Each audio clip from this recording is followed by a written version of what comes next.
The year is 1945. The location is an absolute nightmare, known as the Maida Escarpment. Artillery shells shatter the earth into a million jagged pieces of shrapnel. Scores of American soldiers lie broken in pools of crimson blood. They face an impenetrable defensive network designed for maximum slaughter. Smoke chokes the air thick with the metallic scent of copper and burnt flesh. Machine gun fire cuts through the fog like a relentless scythe. Despair grips the surviving infantrymen pinned down on the muddy ground. There seems to be no escape from this meticulously calculated kill zone of crossfire. Amidst this orchestrated hellscape, a lone figure emerges through the heavy gray curtain. His movements are deliberate and steady, despite the chaos raining down from the heavens. This solitary phantom does not carry a standard-issue rifle. He holds no combat knife, nor a single hand grenade in his pockets.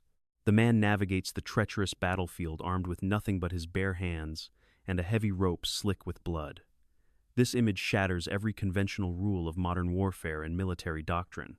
A soldier voluntarily stepping into the deadliest meat grinder on earth, completely devoid of any lethal defensive capability. How does a man survive a highly coordinated military onslaught without firing a single bullet? The answer lies in a staggering display of psychological fortitude and tactical brilliance. This unarmed medic transforms a chaotic retreat into the most extraordinary rescue operation the history of human conflict has ever witnessed unfolding. His name is Desmond Doss, and his presence on this cliff defies all logical explanation. Military commanders write off the stranded wounded men as acceptable casualties of a failed assault. However, Doss refuses to accept the mathematical certainty of death presented by the towering cliffs and the relentless enemy fire. While seasoned combat veterans scramble for cover to preserve their own lives, the unarmed medic sprints directly toward the danger zone. He identifies the structural weakness of the terrain and exploits the limited visibility caused by naval bombardments. He turns the very elements of destruction into a cloak of invisibility. Each calculated movement is a middle finger to the grim reaper hovering over Hacksaw Ridge. Doss locates a critically injured comrade and applies life-saving tourniquets under heavy suppressive fire. He drags the fallen soldier toward the precipice edge, where a 400-foot drop guarantees a sudden violent death. The true genius of his operation becomes apparent at the cliff edge, where hope goes to die. He fashions a complex double bowline knot, utilizing the blood-soaked rope. He lowers the screaming soldier down the sheer rock face with terrifying precision, while evading incoming mortar strikes completely unarmed. This is not just a tale of brute courage, but a masterclass in spatial awareness and unwavering focus. The sheer physical toll of lowering a heavy human body down a vertical drop requires immense mechanical advantage. Doss engineers this makeshift pulley system, using a tree stump and his own raw muscle. One by one, the doomed men vanish from the kill zone, descending into the safety of the valley below. The Japanese snipers scan the ridgeline, completely baffled by the disappearing American casualties. They are hunting a ghost who operates entirely outside the established parameters of conventional battlefield engagement and tactics. 75 men owe their continued existence to a conscientious objector deemed a coward by his own peers. The irony is as thick as the artillery smoke blanketing the Pacific Island. The military machine demanded killers, but only the man who refused to kill possessed the strategic intellect to conquer Hacksaw.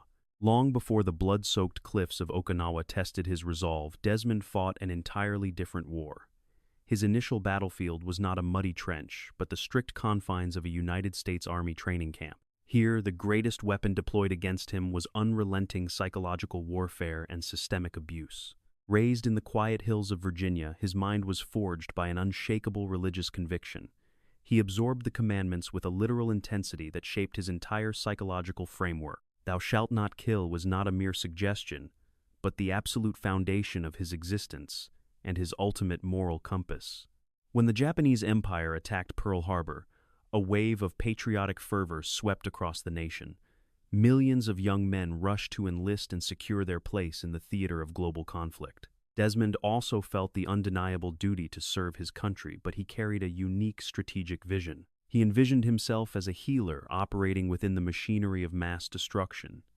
He voluntarily enlisted in the military apparatus, fully intending to save lives while refusing to take them.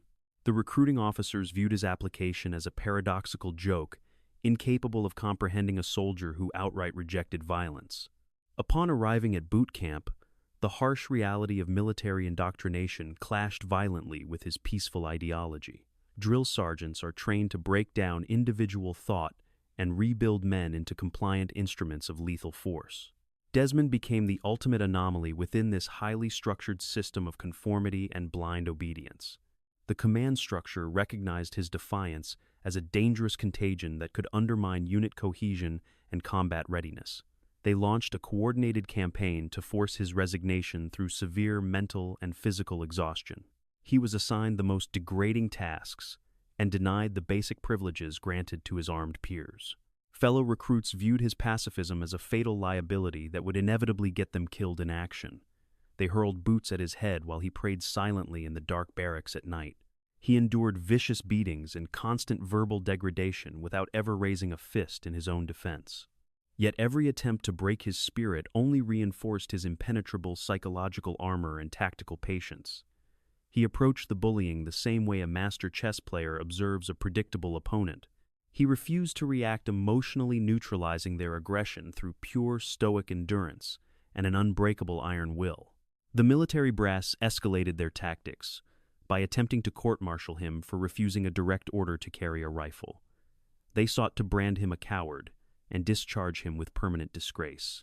Desmond fought back using military regulations and constitutional rights as his own defensive weaponry and shield. He systematically outmaneuvered the commanding officers by proving his legal right to serve as a conscientious cooperator. He demonstrated that true strength does not originate from the barrel of a gun, but from an unyielding commitment to core principles. His quiet rebellion exposed a critical flaw in their rigid doctrine. He proved to be an exceptional medic, mastering human anatomy and emergency trauma care with terrifying efficiency. While others practiced shooting targets, he visualized tourniquets and calculated the optimal angles for carrying wounded men. He was secretly preparing his mind and body for the ultimate test of human endurance. The army failed to expel the pacifist who refused to hold a weapon or compromise his beliefs. They reluctantly deployed him to the Pacific Theater, completely unaware of the masterclass in survival he would soon deliver. The stage was set for the greatest tactical rescue mission in modern military history. The assault on the Maida escarpment begins with a deafening roar that shakes the very foundation of the island.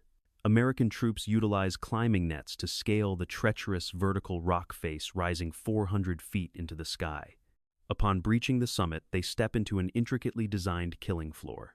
The Japanese defenders have spent months engineering a subterranean network of interconnected caves and hidden pillboxes. They wait with lethal patience until the maximum number of enemy combatants enters their predetermined firing grid.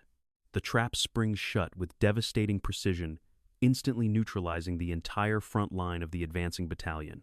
Caught in a brutal crossfire, the surviving American forces face total annihilation within minutes of the engagement. The commanding officer desperately orders a full tactical retreat to avoid a complete massacre of his unit.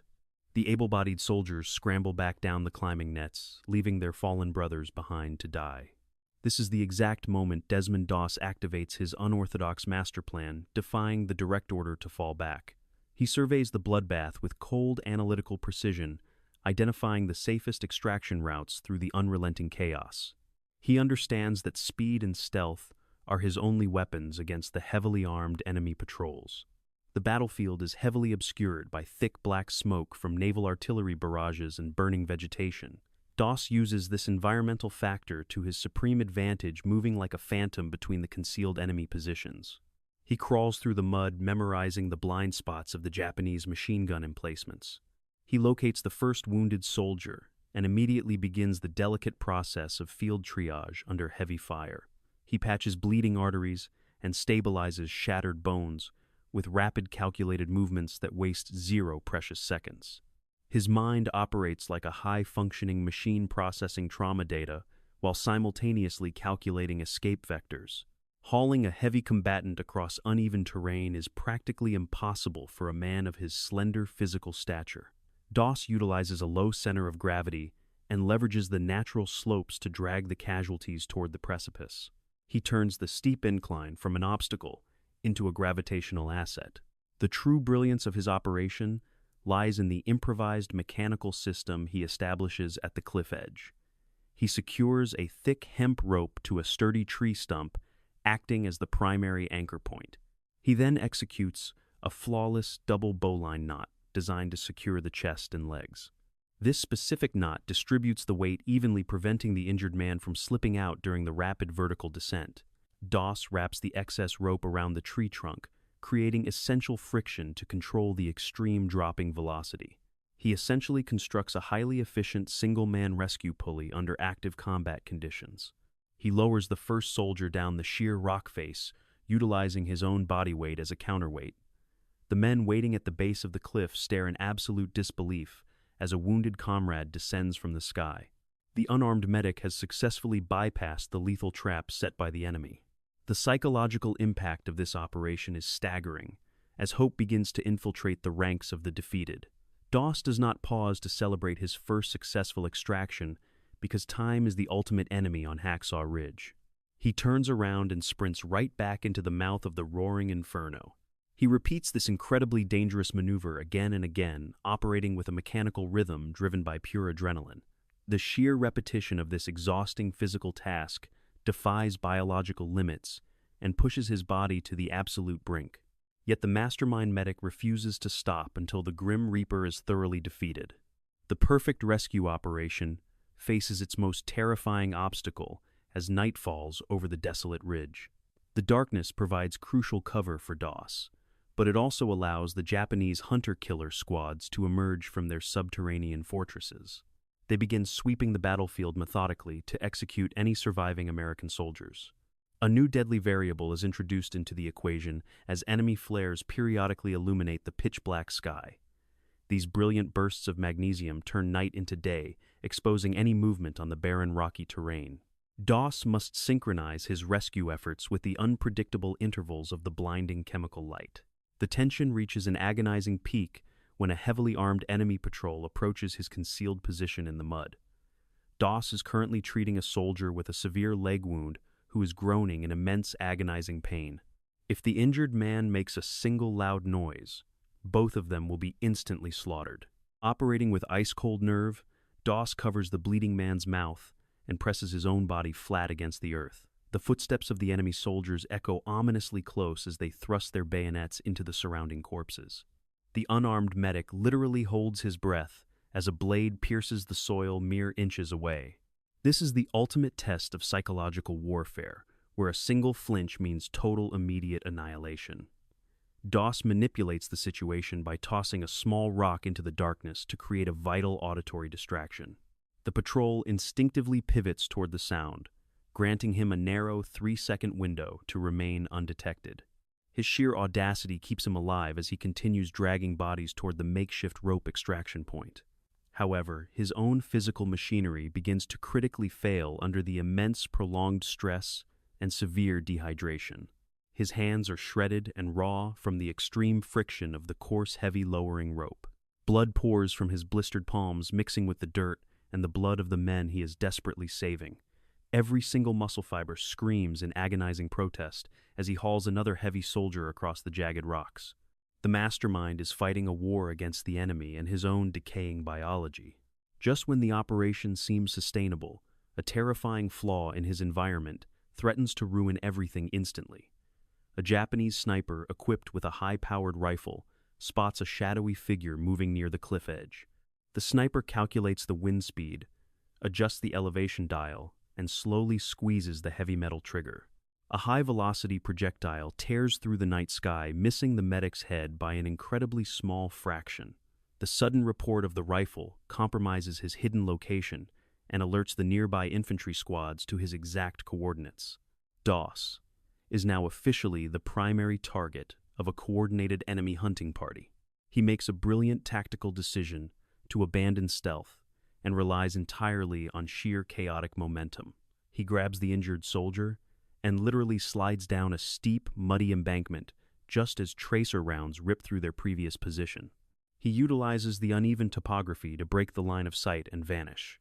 Upon reaching the rope, he rapidly secures the harness and drops the man down the cliff face at maximum velocity. He has zero time to utilize the tree for friction, relying solely on his bleeding hands to control the descent. He absorbs the agonizing pain as the rope burns deeply into his flesh. The man reaches the bottom safely while Doss collapses near the anchor point, gasping for precious oxygen. He stares into the darkness and whispers a single haunting phrase that drives his relentless suicidal mission. "Lord, please help me get just one more before the sun rises over this absolute living hell." The relentless marathon of salvation finally crashes into the brutal reality of explosive military ordnance. After miraculously surviving the night and saving dozens of lives, the unarmed phantom encounters his inescapable fate. A Japanese grenade bounces into a foxhole where Doss is actively treating his fellow wounded brothers in arms. Demonstrating ultimate self-sacrifice, he attempts to kick the lethal explosive device away from the vulnerable patients. The grenade detonates with catastrophic force, sending razor-sharp shrapnel ripping aggressively through his lower extremities. The brilliant architect of the Hacksaw Ridge rescue operation is finally crippled and bleeding profusely in the dirt. For any normal soldier, this devastating injury would signify the absolute conclusion of their combat effectiveness. However, Doss refuses to surrender control of the tactical situation despite suffering from severe traumatic shock and massive blood loss. He patches his own shattered legs, utilizing discarded rifle stocks as temporary medical splints. He waits agonizing hours for an allied stretcher-bearer team to reach his compromised frontline position. When they finally arrive and load him onto the canvas, a terrifying plot twist unfolds in the chaotic dust. They encounter another critically wounded soldier with a massive traumatic head injury, requiring immediate evacuation and surgery. In a move that defies all logical self-preservation, Doss aggressively rolls off the comfortable stretcher. He orders the medics to prioritize the other dying man, entirely disregarding his own rapidly deteriorating physical condition. He crawls through the mud alone, while sniper fire continues to rain down upon the active battlefield. His incredible luck finally expires when an enemy bullet pierces directly through his left arm, shattering the bone. The master tactician is now completely immobilized, unable to walk and deprived of the use of his upper limbs. Yet his mind remains razor-sharp, calculating his final extraction from the killing zone. He instructs a terrified nearby soldier on exactly how to bind his arm to a broken rifle frame. This ingenious improvised splint prevents further vascular damage and allows him to maintain a baseline level of consciousness. He dictates his own medical rescue operation, while lying completely paralyzed in the bloody mud. When he is finally evacuated from the escarpment, the true statistical magnitude of his operation becomes clear. The military command reviews the casualty reports and realizes the impossible mathematics achieved by one single unarmed man. He successfully lowered approximately 75 critically injured soldiers down a 400-foot vertical cliff. The very institution that viciously bullied him and attempted to strip away his military uniform is forced to completely recalibrate. General officers who previously labeled him a dangerous coward now salute his unparalleled strategic brilliance and raw courage. The conscientious objector completely dismantled their rigid ideology regarding lethal force and heroism. The President of the United States formally recognized this unparalleled feat by awarding him the prestigious Medal of Honor. He stood before the nation not as a conqueror who extinguished enemy lives, but as a supreme savior. His tactical mastery of the battlefield without firing a single weapon remains fundamentally unmatched. The story of Desmond Doss forever alters the psychological landscape of military history and documentary analysis. It forces us to acknowledge that the most effective operator in a theater of war might be the one refusing to kill. He hacked the ultimate system of violence using only empathy and superior spatial intelligence. Hacksaw Ridge stands as a brutal monument to his genius, an unyielding moral framework against impossible odds. The ghost who vanished in the smoke leaves behind a legacy that transcends conventional warfare and tactical combat doctrine. He proved that true mastermind-level execution can perfectly coexist with absolute non-violent religious principles.